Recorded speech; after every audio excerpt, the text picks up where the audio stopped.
शरणागत पाप पर्वतम गणयित्वा न तदीय षड्गुणम अणुमप्यतुलम हि मन्यते सहजानंद गुरुं भजे सदा। असतो मा षड्गमय तमसो मा ज्योतिर्गमय मृत्युर्मा अमृतम गमय ओम शांति शांति शांति। આજની જ્ઞાન સભાની અંદર પધારનારા બધા જ ભગવત ભક્તોને વેદાંતાચાર્ય પુરાણ ઇતિહાસાચાર્ય અમે ફિલોસોફી શાસ્ત્રી રાકેશભાઈના હેતપૂર્વક જય સ્વામિનારાયણ। ગયા વખતની જ્ઞાન સભાની અંદર આપણે બધા શરણાગતિના જે 6 લક્ષણો જે કહેવામાં આવ્યા, અનુકૂલ્યશ સંકલ્પ પ્રાતિકૂલ્યશ વર્જનમ રક્ષિષ્યતિ ઇતિ વિશ્વાસો ગોપ્તૃત્વ વર્ણમ તથા આત્મનિક્ષેપ કાર્પણ્યે ષડવિધા શરણાગતિ। આજે શરણાગતિના 6 લક્ષણો જે છે તેની ચર્ચા કરતા હતા અને એની અંદર તમને બધાને અનુકૂલ્ય સંકલ્પ પ્રાતિકૂલ્ય વર્જનમ રક્ષિષ્યતિ ઇતિ વિશ્વાસો ગોપ્તૃત્વ વર્ણમ આ 4 લક્ષણની ચર્ચા જે છે વિસ્તારથી કરેલી હતી અને 5મું લક્ષણ જે શરણાગતિનું મહત્વનું લક્ષણ જે છે આત્મનિક્ષેપ તેની આપણે વાત કરતા હતા। ભક્તો, શરણાગતિ અને ભક્તિ અર્થાત કે ભક્તિ યોગ એ બંનેની અંદર બહુ મોટો ભેદ છે। ભક્તિ યોગનું આચરણ કરનારો જે સાધક જે છે ને એ વાંદરાના બચ્ચા જેવો છે, અર્થાત કે વડગલ જેવો છે। જ્યારે શરણાગતિ નું જે આચરણ કરનારો છે અર્થાત કે જે ભગવાનના શરણની અંદર છે એવો એ ભક્ત જે છે એ બિલાડીના બચ્ચા જેવો છે, ટેન્કલે જેવો છે। ભક્તિ યોગની અંદર જે પ્રમાણે તમે જોજો વાનરના બચ્ચાને એ કૂદીને પોતાની માતાના હૃદયની ઉપર આમ ચિપકાઈ જાય છે, અર્થાત કે ચડી જાય છે અને એને કસીને પકડી લે છે। કહેવાનું તાત્પર્ય એ છે કે ભક્તિ યોગ આવો છે વાંદરાના ન્યાય જેવો। એમાં સાધકે ભગવાનને કસીને પકડવાના છે, જ્યારે શરણાગતિની અંદર આવું નથી। શરણાગતિ જે છે એ શરણાગતિની અંદર જે પ્રમાણે બિલાડી જે છે એ પોતાના બચ્ચાને પોતાના દાંતની અંદર પકડીને એક સ્થાન પરથી બીજા સ્થાનની ઉપર લઈ જાય છે અને એ બિલાડી પોતાના બચ્ચાને કસીને પકડે છે કે મારું આ બચ્ચું જે છે એ પડી ન જાય, તે જ પ્રમાણે શરણાગતિ છે। શરણાગતિની અંદર સાધકે ઈશ્વરને પકડવાના નથી, પરંતુ ઈશ્વર જે છે એ સાધકને કસીને પકડી રાખે છે કે મારો આ આશ્રિત જે છે એ મારી પ્રાપ્તિના માર્ગમાંથી પડી તો ન જાય ને। શરણાગતિની અંદર પરબ્રહ્મ પરમાત્મા સાધકને સામો ચાલીને દર્શન આપવામાં આવે છે। જે પ્રમાણે ધ્રુવ માટે આવ્યા, પ્રહલાદ માટે આવ્યા, મુક્તાનંદ સ્વામી માટે ભગવાન આવ્યા, રામાનંદ સ્વામીને દર્શન આપવા માટે પરબ્રહ્મ પરમાત્મા સામું ચાલીને ગયા છે, જોગીદાસ ખુમાણને દર્શન આપવા માટે, એભલ ખાચર દાદા ખાચરને દર્શન આપવા માટે સાક્ષાત પરબ્રહ્મ પરમાત્મા સામું ચાલીને ગયા છે। તો આને કહેવામાં આવે શરણાગતિ। શરણાગતિની અંદર એ પરબ્રહ્મ પરમાત્મા સામું ચાલીને આવે, જ્યારે ભક્તિ યોગની અંદર એવું નથી। ભક્તિ યોગની અંદર સાધક જે છે એણે સામું ચાલીને એ પરબ્રહ્મ પરમાત્માની પાસે જવાનું છે। આટલી વિશેષતા બતાવેલી છે ભક્તો સાધકોએ, અર્થાત કે શરણાગત મહાત્માઓએ ભક્તિ યોગ કરતા શરણાગતિની આટલી વિશેષતા પ્રતિપાદન કરેલી છે। એટલે માટે તમે જુઓ કોઈ પણ સંપ્રદાય ભૂતલની ઉપર હોય તો એ વૈષ્ણવી સંપ્રદાયની અંદર દરેક આચાર્યોએ સ્પષ્ટ રૂપે કહ્યું છે કે આ સંસારમાંથી જે પણ જીવાત્માએ પોતાનું કલ્યાણ કરવું હોય અને સંસારમાંથી પોતાનો ઉદ્ધાર કરવો હોય તો એણે પરબ્રહ્મ પરમાત્માના શરણની અંદર જવાનું છે. દરેક સંપ્રદાય જે છે આ શરણાગતિને અનિવાર્ય તરીકે સ્વીકારે છે ભક્તો, કારણ કે શરણાગતિ જે છે એ અતિશય સરળ છે અને એની અંદર પરબ્રહ્મ પરમાત્મા પોતે પોતાના શરણની અંદર આવેલા જે જીવાત્મા જે છે એને નિર્ભય કરી દે છે અને એનો હાથ પકડીને એને પોતાની પ્રાપ્તિ કરાવે છે. પરંતુ દુર્ભાગ્ય છે કે આ ઘોર કલિકાલની અંદર એવા પણ પાખંડીઓ જોવા મળે છે કે એ લોકો કહેતા ફરે છે કે અમે તો કોઈ સંપ્રદાયને માનતા જ નથી. તો એ પાખંડીઓ જે છે એ લોકોને કહેવાનું કે તમારા થકી અમને ઇષ્ટાપત્તિની પ્રાપ્તિ થઈ, અર્થાત કે વિરોધી થકી ઉચિત દલીલની પ્રાપ્તિ થઈ. કારણ કે ભગવાન વેદવ્યાસજી પુરાણની અંદર પોતે કહે છે કે ન કુત્રાપી વૈષ્ણવતા સંપ્રદાય પુરસ્સરા, અર્થાત કળિયુગની અંદર લોકો જે છે એ સંપ્રદાય અનુસાર ભક્તિ કરશે જ નહીં. એટલે પૂર્વે જે સત્યુગ, ત્રેતા અને દ્વાપર એ યુગની અંદર લોકો સંપ્રદાય અનુસાર ભક્તિ કરતા હતા, પરંતુ કળિયુગની અંદર લોકો જે છે એ સંપ્રદાય અનુસાર ભક્તિ કરશે નહીં. એટલે એ લોકો જે એમ કહે છે ને કે અમે કોઈ સંપ્રદાયને માનતા નથી, તે લોકોને કહેવાનું કે ભાઈ તમે બરાબર બોલો છો, કારણ કે તમે કળિયુગના પ્રથમ ખોળાના દીકરા છો, એટલે જ તમે આવું બોલો છો. સંપ્રદાય આજનો નથી ભક્તો, સંપ્રદાય જે દિવસથી આ સૃષ્ટિની ઉત્પત્તિ થઈ તે દિવસનો છે. તેને બ્રહ્મરુદાય આદિ કવયે મુયંતિ યત સૂરય યો બ્રહ્માણમ વિદધાતિ પૂર્વમ. ઉપનિષદ પણ કહે છે અને ભાગવત પણ કહે છે કે પ્રલય અવસ્થાની અંદર જ્યારે સંપૂર્ણ જગત એકાર્ણવની અંદર લીન હતું ત્યારે એ જ ભગવાને બ્રહ્માજીને પ્રગટ કર્યા અને એમને વેદોનું જ્ઞાન આપેલું હતું.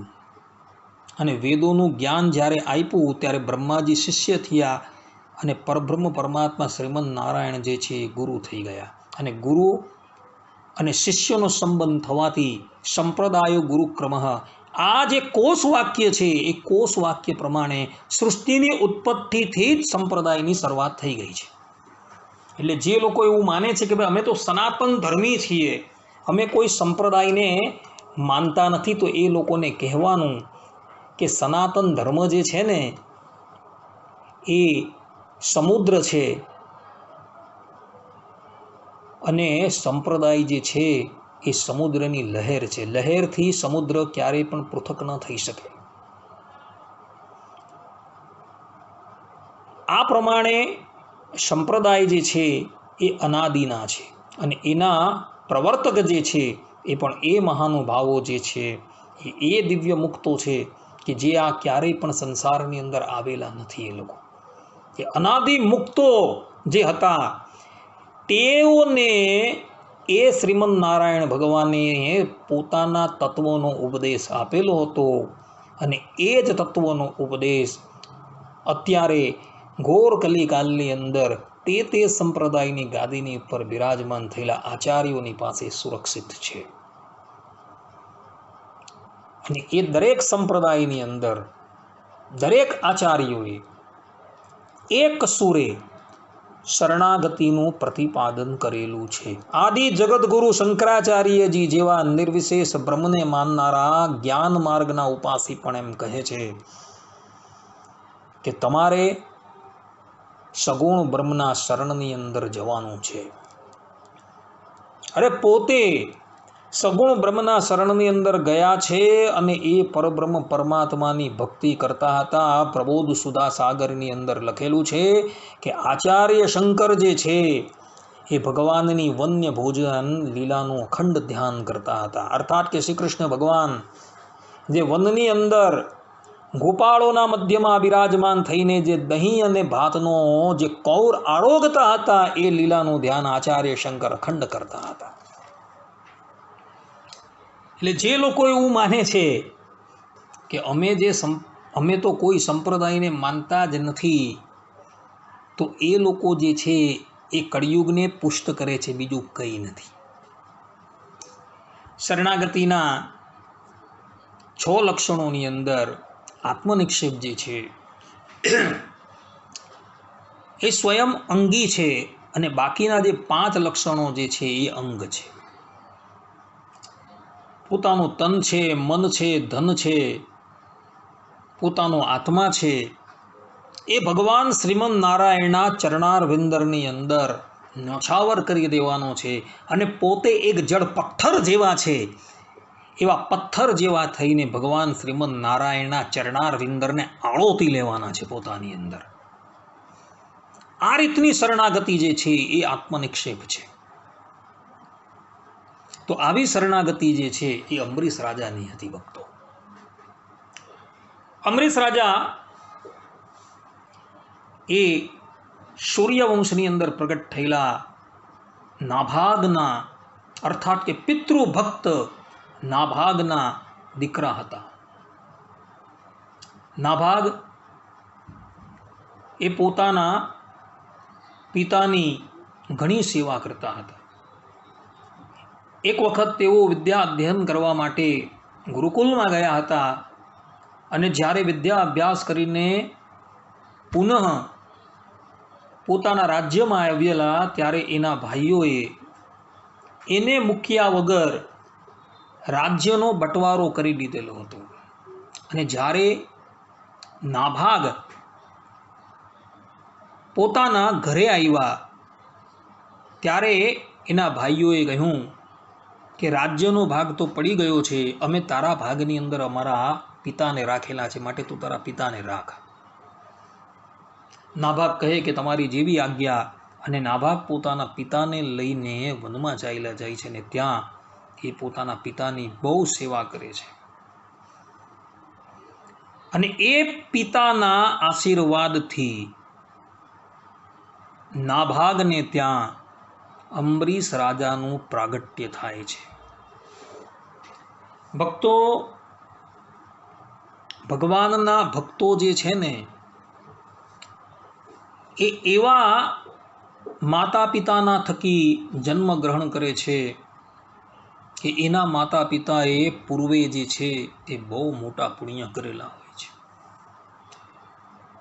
તો એ માતા પિતાનું કલ્યાણ કરવા માટે અને એને પૂત નામના નરકમાંથી ઉગારવા માટે એના ઘરે પરમ ભાગવત વૈષ્ણવોનું પ્રાગટ્ય થાય છે.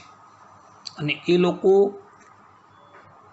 ભગવાનના બળે કરીને પોતાના માતા પિતાનું તો કલ્યાણ કરે જ છે, પણ પોતાની સમસ્ત પેઢીઓનું પણ કલ્યાણ કરી દેતા હોય છે. માટે જેના ઘરે ભગવાનના ભક્તો હોય છે ને ભક્તો, એ કુળ પણ ધન્યવાદને પાત્ર છે ને એ માતા પિતા પણ જે છે એ ધન્યવાદને પાત્ર છે. તો આવા નાભાગને ત્યાં અંબરીશ રાજાનું પ્રાગટ્ય થયું હતું. અંબરીશ રાજા બાળપણથી જ ભગવાનમય થઈ ગયા હતા. પોતાના ગુરુ વશિષ્ઠ છે, ગૌતમ છે, ઇત્યાદિકના સત્સંગમાં રહીને એ ભક્તિ માર્ગે રંગાઈ ગયા હતા. વશિષ્ઠ ઋષિ જે છે ને એની ગણતરી પરમ ભાગવતોની અંદર થાય છે ભક્તો. શ્રીમદ ભાગવતની અંદર પરમ ભાગવતોના નામ આપેલા છે, તેમાં એક નામ વશિષ્ઠજીનું પણ છે. અને વશિષ્ઠજીના સત્સંગને લઈને રાજા અંબરીશે પોતાનું તન છે, મન છે, ધન છે ને પોતાનો આત્મા છે એ ભગવાન શ્રીમદ નારાયણના ચરણાર વિંદરની અંદર સમર્પિત કરી દીધેલું હતું. એણે પોતાની ઇન્દ્રિયોની તમામ વૃત્તિઓ જે છે એ ભગવાનને સમર્પિત કરી દીધેલી હતી. નેત્રથી એ કેવલ ને કેવલ પરબ્રહ્મ પરમાત્માના દર્શન કરતા હતા. પગથી ભગવાનના મંદિર તરફ અને ભગવાનના ભક્તો જે સ્થાનની અંદર બિરાજમાન હોય તે સ્થાન તરફ જ તેઓ જતા હતા. પોતાના કરકમલો દ્વારા એ કેવલ ને કેવલ ભગવાનની સેવા જ કરતા હતા. પોતાની કર્ણ ઇન્દ્રિયો દ્વારા એ હંમેશા ભગવાનના ગુણગાનનું જ શ્રવણ કરતા હતા અને પોતાની જીહ્વા ઇન્દ્રિય દ્વારા કેવલ ને કેવલ એ ભગવાનનો પ્રસાદ જ ગ્રહણ કરતા હતા. આમે એની સમસ્ત ઇન્દ્રિયોની વૃત્તિ જે છે એ એમણે ભગવાનના ચરણની અંદર સમર્પિત કરી દીધેલી હતી અને પોતાનો આત્મા પણ એણે ભગવાન શ્રીમદ નારાયણના ચરણાર વિંદરની અંદર સમર્પિત કરી દીધેલો હતો. એ તે અનંતકોટી બ્રહ્માંડના અધિપતિ પરબ્રહ્મ પરમાત્માએ પોતાના ભક્ત અંબરીશની રક્ષા કરવા માટે સુદર્શન ચક્રને એમની પાસે નિયોજેલું હતું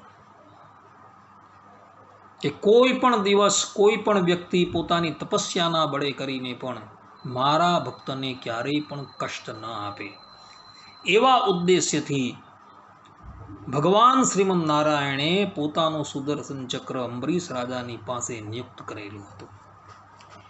એક દિવસની વાત છે, અંબરીશ રાજાએ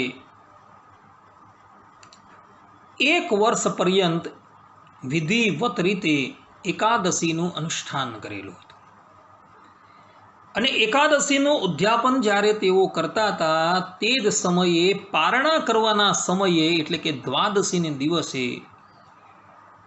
દુર્વાસા ઋષિ જે છે એ એમના અતિથિ તરીકે આવ્યા.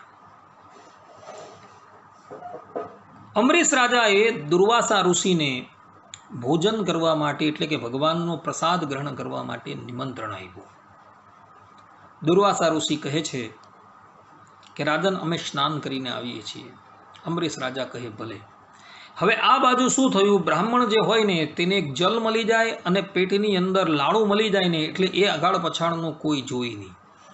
આ બાજુ પણ નદીની અંદર નદીનું જલ અતિશય સ્વચ્છ હતું, મંદ મંદ જે છે પવન વાતો હતો. એટલે દુર્વાસા ઋષિ સ્નાન કરવાની અંદર એટલા તલ્લીન થઈ ગયા કે એને સમયનું કોઈ ભાન ન રહ્યું. ને આ બાજુ શું થયું કે દ્વાદશી જે છે એ ઘટિકા પર્યંત જ રહી ગઈ હતી.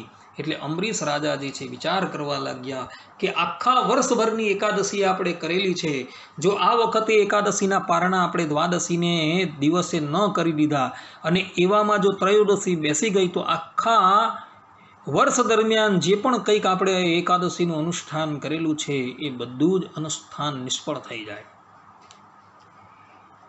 એટલે એમણે પોતાની પાસે બિરાજમાન થયેલા ગૌતમ આદિક પોતાના ગુરુઓને પૂછ્યું કે ભાઈ દુર્વાસા ઋષિ તો આવતા નથી, આપણે શું કરીએ? કારણ કે હવે દ્વાદશી જે છે એ 1 ઘટિકા પર્યંત જ રહી છે. ત્યારે ગૌતમ ઋષિએ કહ્યું કે રાજન, આપ કેવલ જલપાન કરી દેવું અને જલપાન તમે કરશો તો તમે પારણા કરેલા પણ કહેવાશે અને પારણા ન કરેલા પણ કહેવાશે. આટલું તમે કરો. એટલે અંબરીશ રાજાએ કેવલ જલપાન કરી દીધું ને એવા જ સમયની અંદર દુર્વાસા ઋષિ ત્યાં પધાર્યા.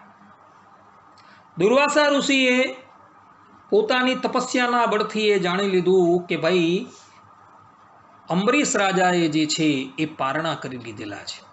એટલે મનોમન એમને ક્રોધ આવી ગયો કે એક તો મને અંબરીશ રાજાએ અતિથિ તરીકે નિમંત્રણ કર્યા અને અતિથિની મર્યાદા મુજબ એણે પ્રથમ મને ભોજન કરાવવું જોઈએ ને એને બદલે એ ભોજન કરી ગયા, માટે હું હવે અંબરીશને શિક્ષા કરીશ એમ કહીને દુર્વાસા ઋષિએ પોતાની જટા ખોલી અને તેમાંથી એક કૃત્યા પ્રગટ કરી અને કૃત્યાને આદેશ આપ્યો કે તું અંબરીશને મોતને ઘાટ ઉતારી દે. અને કૃત્યા જે છે એ જીભ લપાતી કરતી અંબરીશ રાજાની સામું દોડી.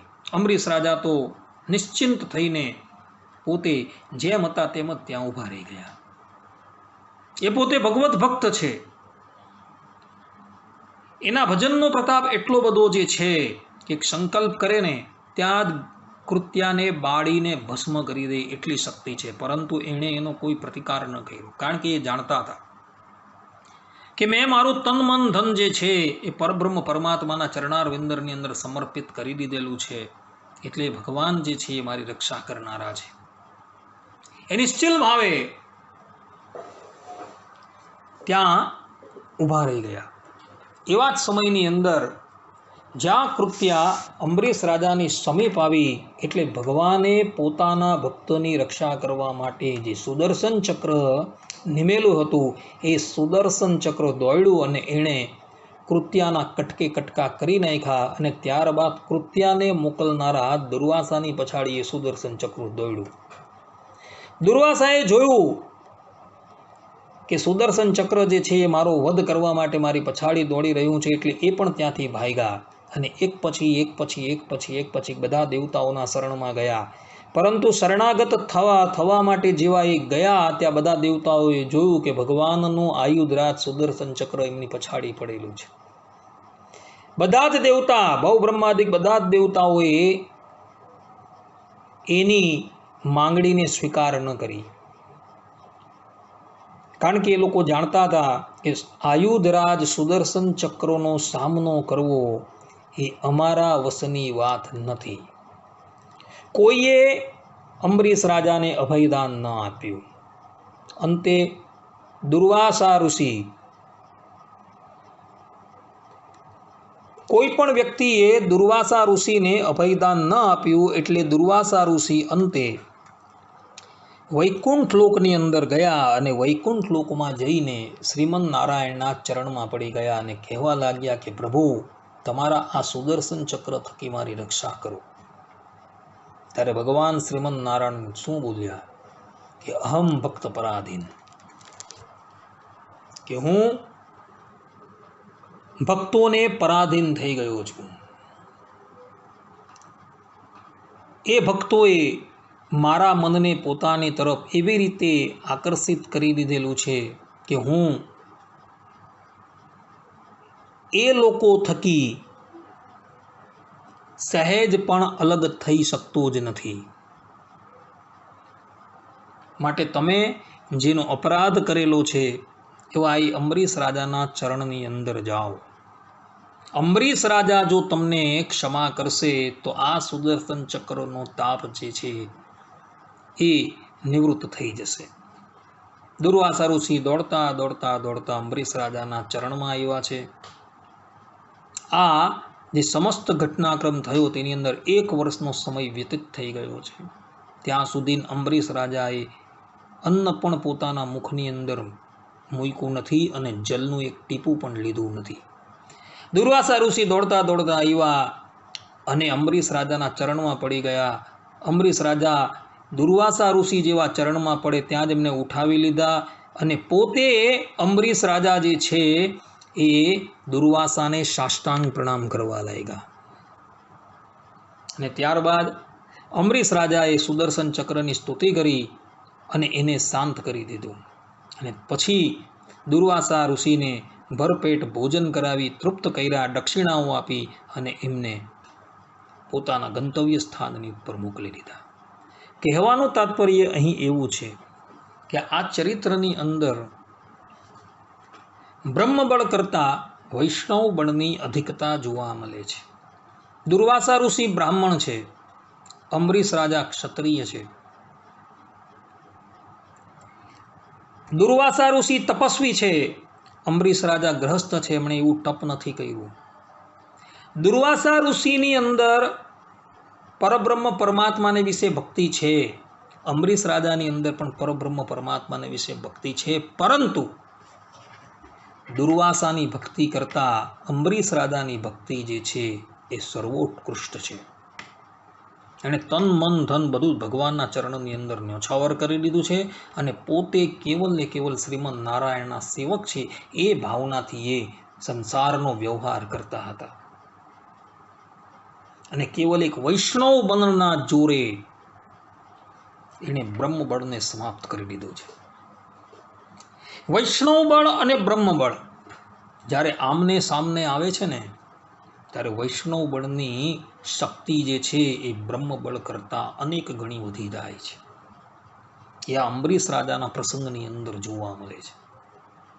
અંબરીશ રાજા ક્ષત્રિય છે જ્યારે દુર્વાસા બ્રાહ્મણ છે. જુઓ તમે, બ્રહ્માજીના દીકરા અત્રિ અને અત્રિના દીકરા જે છે એ દુર્વાસા હતા. સાક્ષાત શંકરનો અંશા અવતાર છે. છતાં પણ કુળ પણ જેનું પવિત્ર છે, વંશ પણ જેનો પવિત્ર છે, જેના પિતા જેના પરદાદા પણ જે છે પરમ ભાગવત છે, છતાં પણ દુર્વાસા જે છે એ અંબરીશના બળની અગાડી સાવ સામાન્ય થઈ ગયા છે. કારણ કે અંબરીશનું જે વૈષ્ણવ બળ જે છે એ અતિશય ઉત્કૃષ્ટ કક્ષાનું છે, જ્યારે દુર્વાસાનું બ્રહ્મબળ છે અને વૈષ્ણવ બળ એ અતિશય નિકૃષ્ટ કક્ષાનું છે. ભક્તો, માટે બ્રહ્મબળ કરતાં વૈષ્ણવ બળ જે છે એ સર્વોત્તમ છે. ભગવાનનો ભક્ત જે છે એ કોઈ પણ વર્ણનો કોઈ પણ આશ્રમનો હોય, એ ક્યારેય પણ ઉપેક્ષા કરવા યોગ્ય નથી. કારણ કે ભગવાનને પોતાના ભક્તો જેટલા પ્રિય છે ને એટલા પ્રિય ઇતર કોઈ નથી. ભગવાન પોતે શ્રીમદ ભાગવતની અંદર કહે છે, ઉદ્ધવજીના પ્રસંગની અંદર, કે હે ઉદ્ધવ, તું મને જેટલો પ્રિય છે એટલો તો મને મારો પુત્ર બ્રહ્મા, મારા આત્મા શંકર અને મારી અર્ધાંગની લક્ષ્મીજી પણ પ્રિય નથી. આ ભગવાનના શ્રીમુખના વચન છે. એટલે ભક્ત જે છે એ જ્ઞાતિએ કરીને ગમે તેવો હોય, પરંતુ જો એની અંદર વૈષ્ણવ બળની જો અધિકતા હોય ને તો એ ભલભલા બ્રહ્મબળને પણ ચેલેન્જ કરી શકે છે. બીજો પ્રસંગ તમે જુઓ તો જનક રાજા જે હતા, જનક રાજાના પિતામાં જે કહેવામાં આવે છે નિમિ, એનો પ્રસંગ પણ છે. નિમિના પ્રસંગની અંદર પણ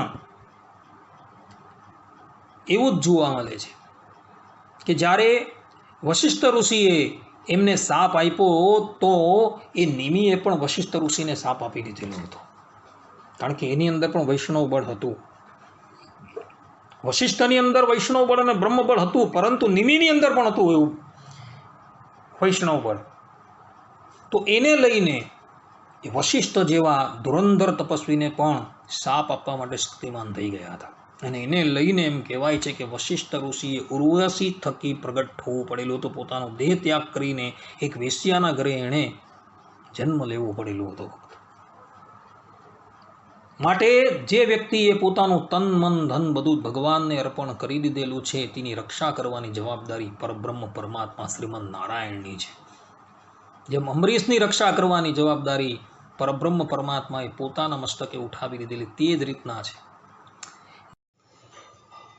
માટે ભક્તો, તમારું તન મન ધન આત્મા જે છે એ બધું જ શ્રીમદ નારાયણ ભગવાનના ચરણારવિંદરની અંદર સમર્પિત કરી દેજો. તો શ્રીમદ નારાયણ ભગવાન જે છે એ તમારી અવશ્ય રક્ષા કરશે.